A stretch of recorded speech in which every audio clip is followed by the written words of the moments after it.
Hi, sorry it's been a month. It's been a little crazy. We moved Hannah to New York and moved Nathan into our house, and Chris started some shots. So there's been a month delay, but as far as I can tell, we're ready for chapter 5. So I'm going to read that. I'm outside since the boys are sleeping, so I'll read this quietly. Hopefully, you can hear it okay.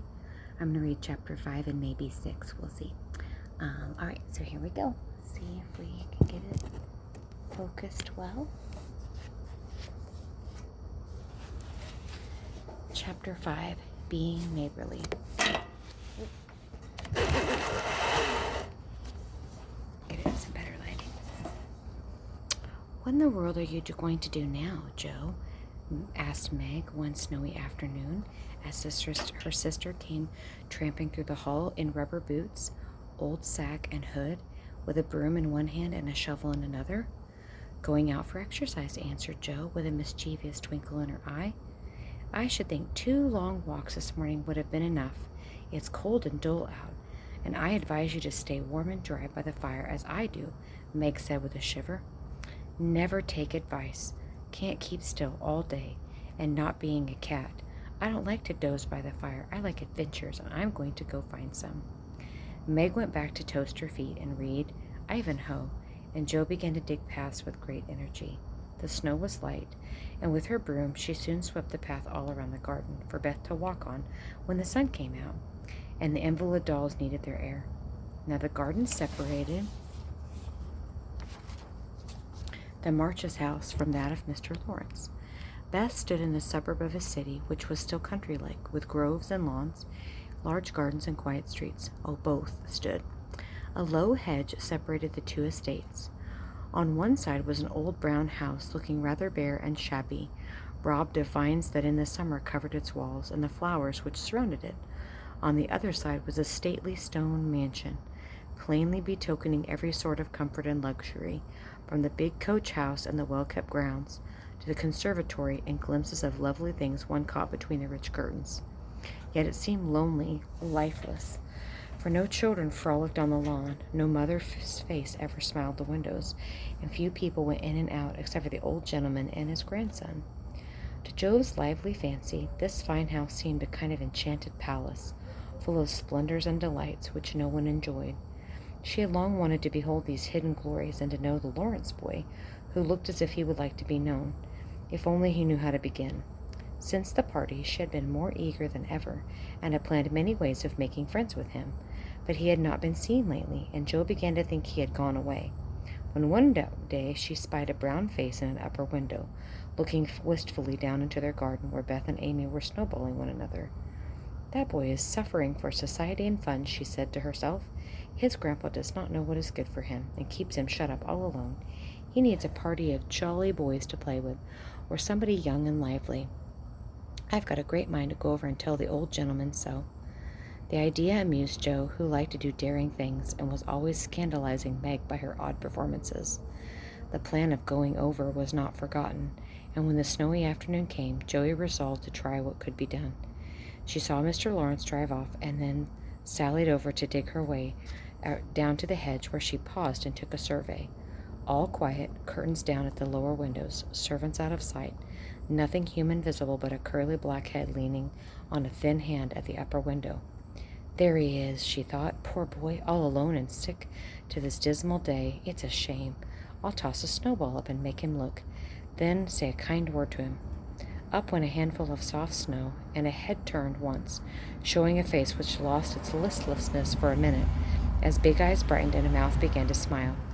Joe nodded and laughed, and flourished her broom as she called out, How do you do? Are you sick?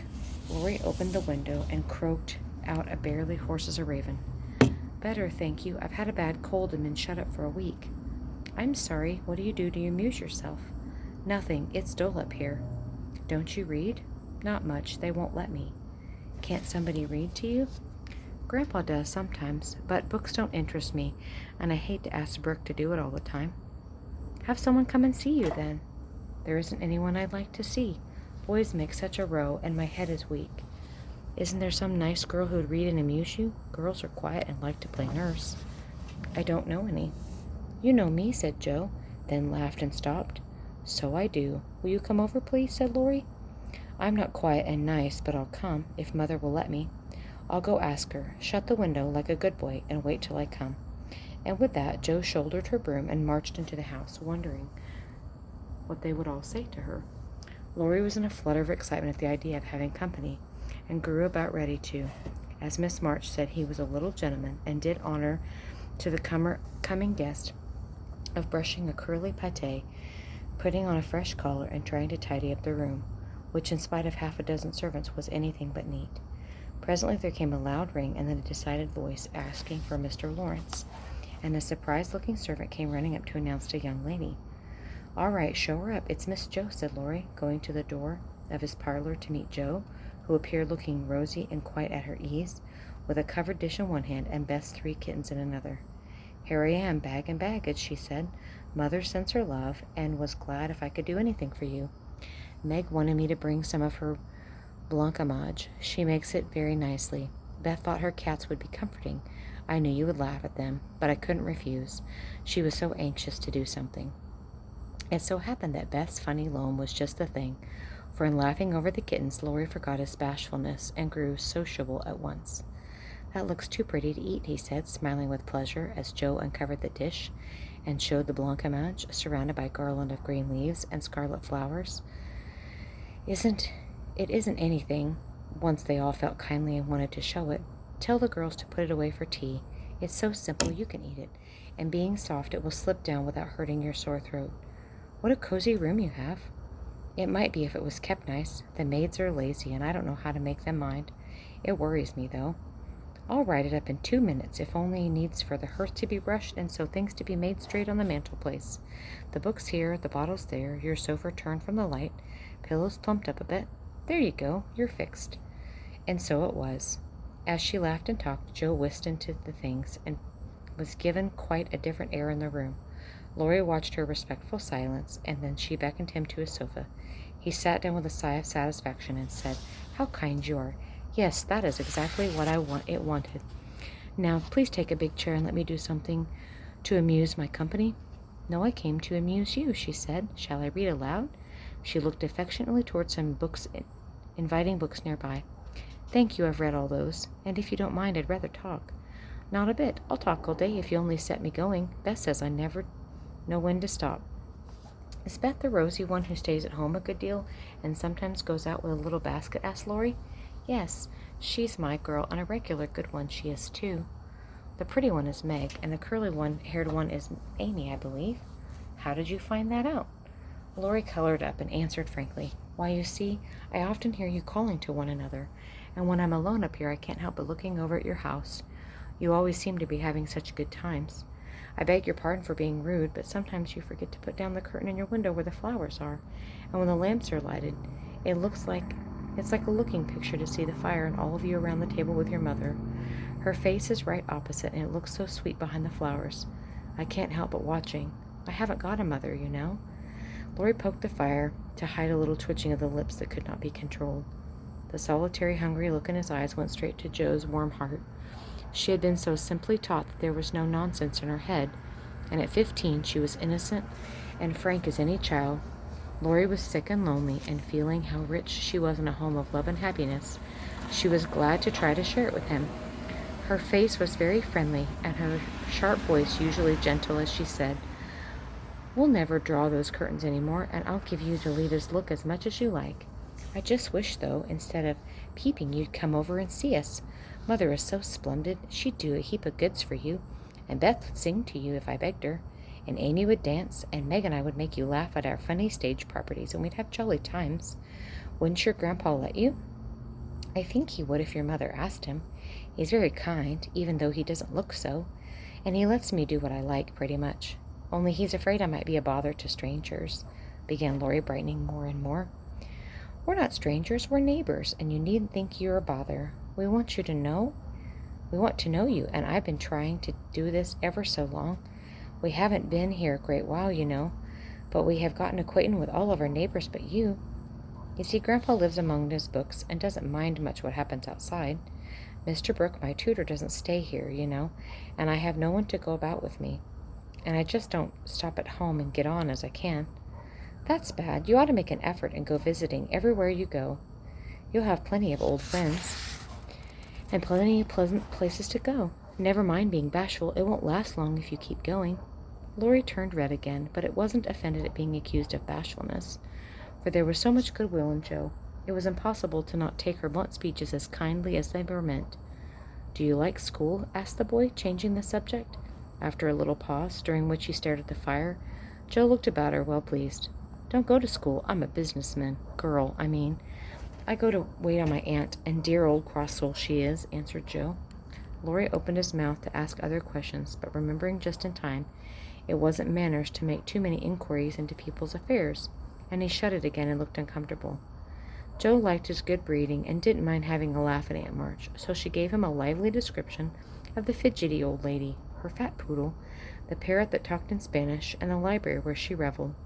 Laurie enjoyed that immensely, and when she told about the prim gentleman who came once to woo Aunt March, and in the middle of a fine speech how Polly had tweaked his wig off, to great dismay, the boy laid back and laughed until tears ran down his cheek, and a maid popped her head in to see what was the matter.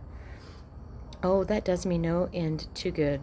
Tell on, please, he said, making his face out of a sofa cushion, red and shining with merriment. Much elated with her success, Jo did tell on, all about their plays and plans, their hopes and fears for father, and most interesting events of the little world in which the sisters lived. Then they got to talking about books. To Jo's delight, she found that Laurie loved them as well as she did, and had read even more than she had. If you like 'em so much, come down and see ours. Grandpa's out if you needn't be afraid, said Laurie, getting up. I'm not afraid of anything, returned Jo, with a toss of her head. I don't believe you are, exclaimed the boy, looking at her with much admiration, though privately thought she would have good reason to be a trifle afraid of the old gentleman if she met him in the woods. The atmosphere of the whole house began summer-like. Laurie led the way from room to room, letting Jo stop and examine whatever struck her fancy, and at last they came to the library, where she clapped her hands and pranced, as she always did, with especial delight. It was lined with books, and there were pictures and statues and distracting little cabinets full of coins and curiosities, and sleepy hollow chairs and odd tables and bronzes, and best of all, a great open fireplace with quaint tiles all around it. What richness, sighed Jo, sinking into the depths of a velvet chair, and gazing about her with an air of intent satisfaction. Theodore Lawrence, you ought to be the happiest boy in the world, she said. A fellow can't live on books, Laurie said, shaking his head as he perched on the table opposite. Before he could say more, a bell rang, and Jo flew up, exclaiming with alarm, Mercy me, it's your grandpa. Well, what if it is? You're not afraid of anything, you know, returned the boy, looking wicked. I think I'm a little bit afraid of him, but I don't know why I should be.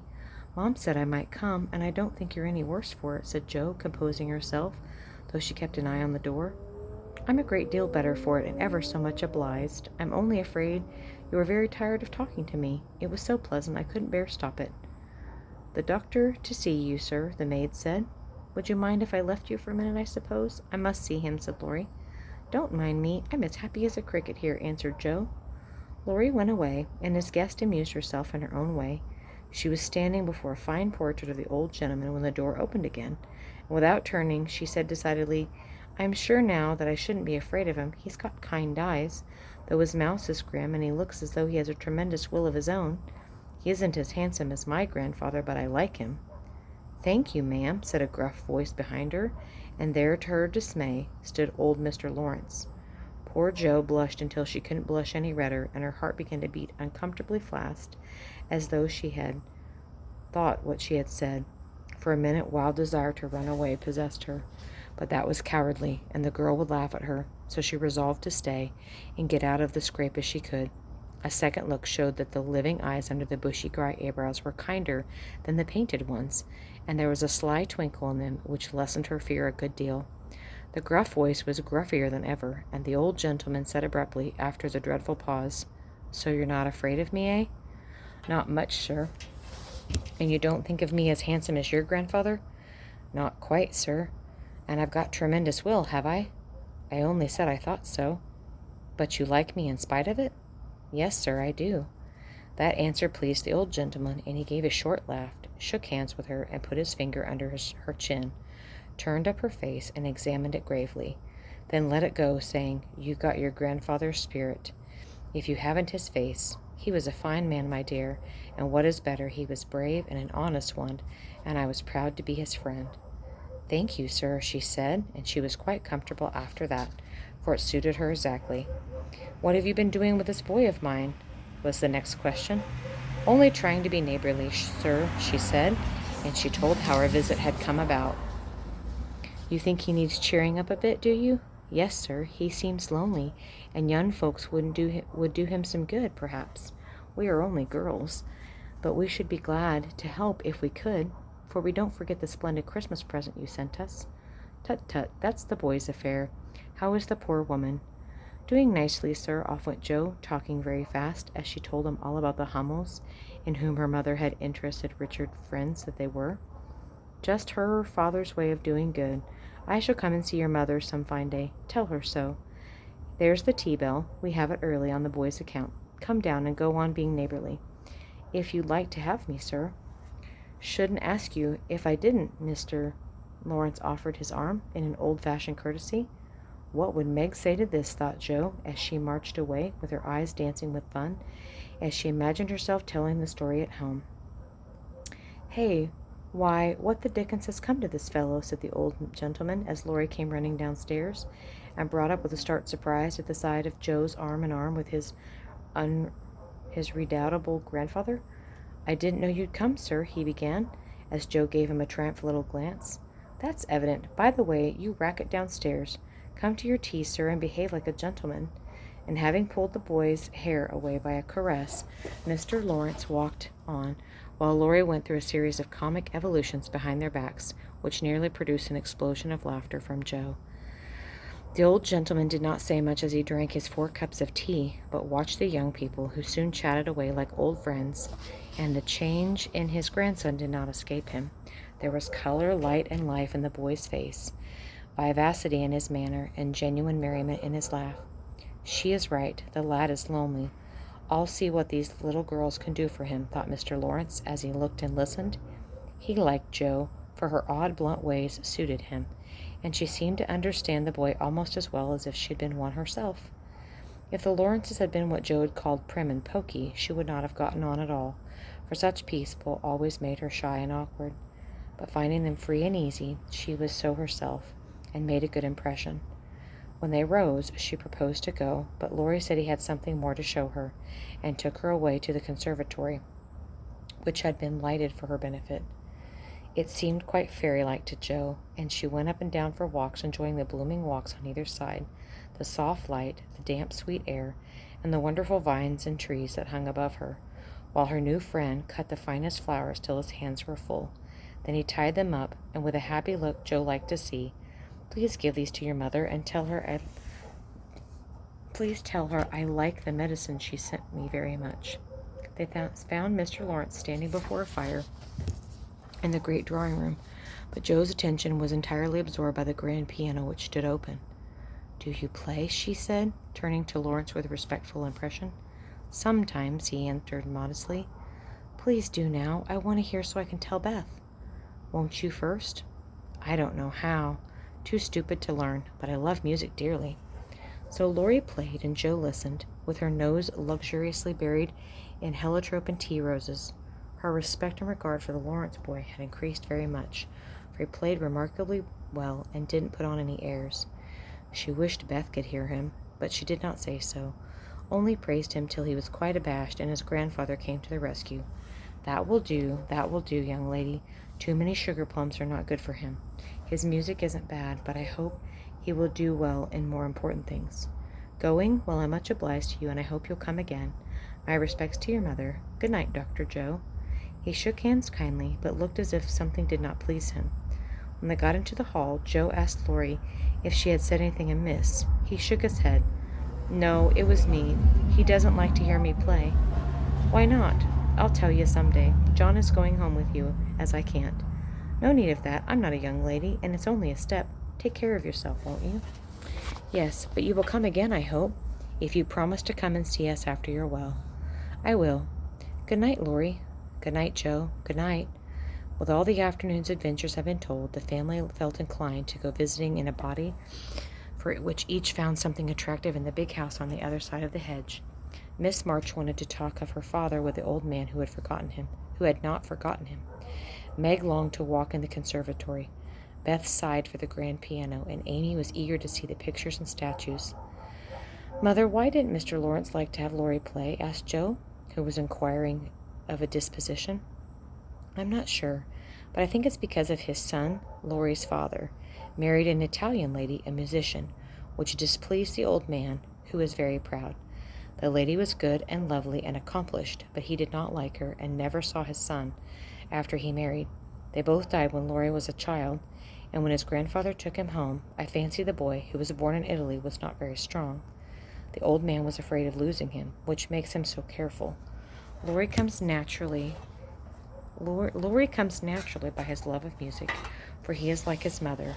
I dare say his grandfather fears that he may not want to be a musician. At any rate, his skill reminds him of a woman he did not like, so he glowered, as Jo said." "Dear me, how romantic," said Meg. "How silly. Let him be a musician if he wants to, and not plagued to send him to college when he hates to go. That is why he has such handsome black eyes and pretty manners, I suppose. Italians are always nice," said Meg, who was a little sentimental. "What do you know about his eyes and manners? You've never spoken to him," said Jo, who was not sentimental. "I saw him at the party, and what you tell shows that he knows how to behave. That was a nice little speech about the medicine Mother sent to him." "He meant the blancmange, I suppose." "How silly you are. He meant you, of course." "Did he?" Jo opened her eyes as if she had never occurred to her before. "Never saw such a girl. You don't know a compliment when you get it," said Meg, with an air of young lady. "I think they are a great nonsense, and I'll thank you not to be silly and spoil my fun. Laurie's a nice boy, and I like him, and I won't have any sentimental stuff about compliments and rubbish. We'll all be good of him because he hasn't got a mother, and maybe he'll come over and see us. Right, Mom?" "Yes, Jo, your friend is very welcome, and I hope Meg will remember that children should be children as long as they can." "I don't call myself a child, and I'm not in my teens yet," said Amy. "What do you say, Beth?" "I was thinking about Pilgrim's Progress," said Beth, who had not heard a word. "How we got out of the slough, and even though the wicket gate by resolving to be good, and up the steep hill by trying, that maybe this house, over there full of splendid things, is going to be our palace beautiful." "We've got to get by the lions first," said Jo. She liked the prospect, though. The end.